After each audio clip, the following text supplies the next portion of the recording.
Hello, and welcome to the haunted art studio of my sorcerer artist, Faustus Crow.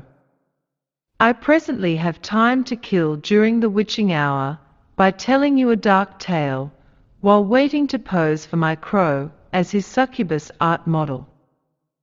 The dark tale I am going to tell you is about a Siberian shaman, whose name was quaintly lost by the European researchers, so let's call him Mr. Faculty X.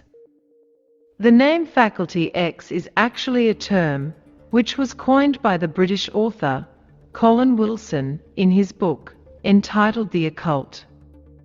Faculty X describes a latent power in human beings, enabling awareness of a higher reality beyond immediate sense perception, which is synonymous with the more commonly used term ESP. Anyway, Mr. Faculty X was a shaman of the Nanai people of Siberia, living along the Amur River of the Middle Amur Basin, and like other Siberian tribes are known to share a genetic affinity with the indigenous peoples of the Americas. Long before Mr. Faculty X became a shaman, he had no interest in becoming a shaman at all. His life was at first quite mundane until he was afflicted with a growing sense of the meaninglessness of his life, leading to a lingering depression, lasting many months, which caused him to often retreat to his sickbed due to feeling constantly lethargic. Then one fateful night, he experienced being set upon by a sleep paralysis nightmare. While being unable to move, he sensed his bedroom being invaded by a female ghost who then straddled his paralyzed body.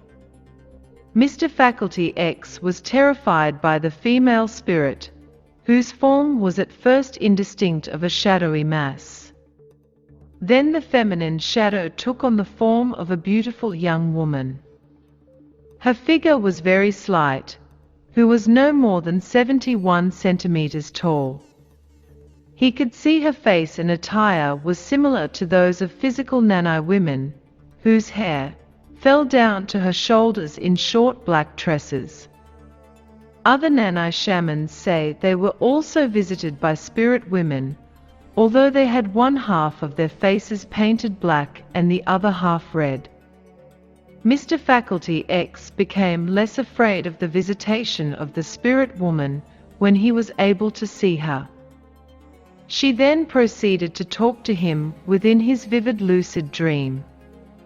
I am the Ayami of your ancestors, the shamans. I taught them the art of shamanism. Now I am going to teach you. The old shamans have died off and there is no one to heal the people. You are to become a shaman. The Ayami then said, I love you. I have no husband now, you will be my husband and I shall be a wife unto you. I shall give you assistant spirits. You are to heal with their aid and I shall teach and help you myself. Food will come to us from the people.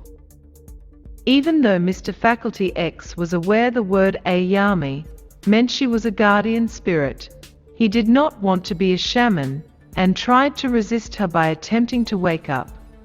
But she wouldn't allow him to awaken from the spirit world of the dream. She then said, Should you not obey me? So much the worse for you. I shall kill you.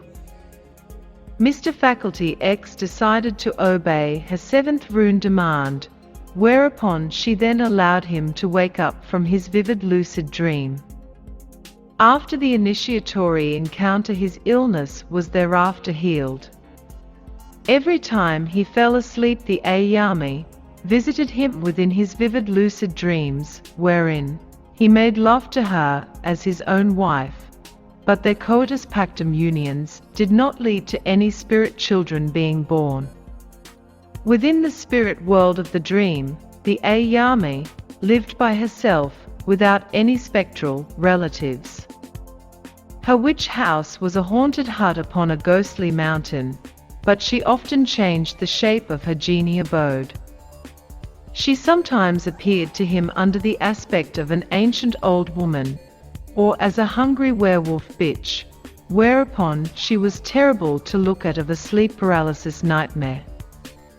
At other times she manifested as a winged tiger, so that he could mount her feminine feline form when astral journeying to differing alternate worlds. His Ayami also bestowed upon him 3 power animals, a panther, a bear and a tiger, who visited him within his lucid dreams, as well as appearing as vivid visions, whenever he summoned them while practicing his shamanic art. When Mr. Faculty X was practicing his shaman art, his Ayami watched over his trance dance, while he assumed the inner guises of the power animals she had bestowed. Whether big or small, the moon sign, sun sign and ascendant sign, power animals, penetrated his body as an emotional energy, which empowered him.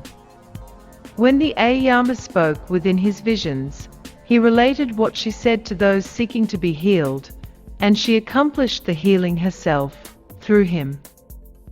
Offerings of pig blood were given to Mr. Faculty X by those seeking to be healed of their afflictions. The pig blood is only drunk by the shaman, though a Nanai delicacy, lay people are forbidden to partake of pig blood. Sounds horrendous, doesn't it? Just like European blood sausages and saveloy made out of pig's brains. However, the pig blood is not for the shaman, it is for the Ayami, who eats and drinks the offerings. The shaman is also required to take care of his assistant spirits, whereupon he scatters meat and gruel for them, who pick it up for themselves, within the mirroring spirit world of the dream. There are 3 Faculty X degrees of Nanai shamans. The first shaman is like a doctor, who only knows how to heal the mind so that it can in turn heal the body.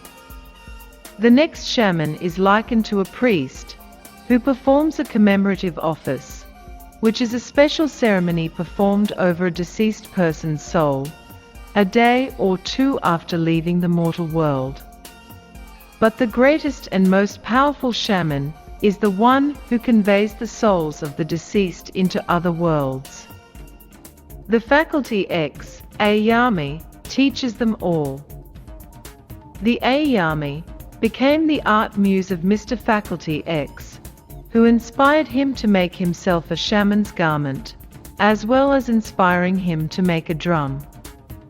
Before Mr. Faculty X made his own drum, he used to borrow a drum when practicing his ritualistic performance art.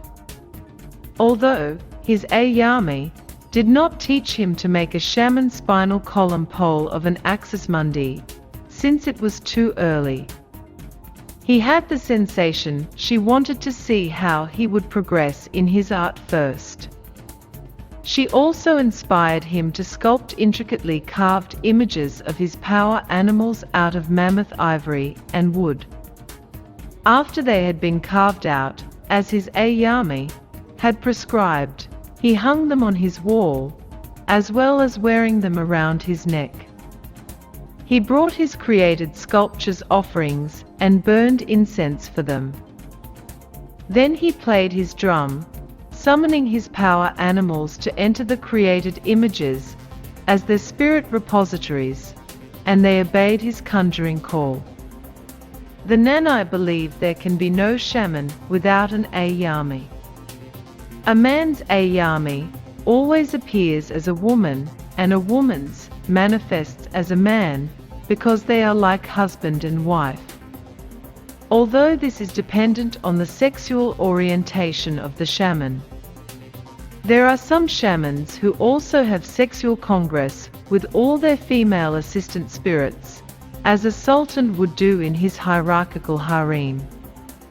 And like in a pyramidal harem, the Ayami is a queen who elects the shaman as her chosen sultan. Whereas the numerous female assistant spirits who are subordinated to the shaman and given to him by his Ayami, are clearly distinguished from one another. However, not all Nanai shamans are male. There was a great female shaman of the Nanai who lived alone, without a husband. But the female shaman wasn't lonely, since she had in her employ many male spirit servants, both angelic and demonic, dancing around her Ayami, manifesting as her personal god and devil.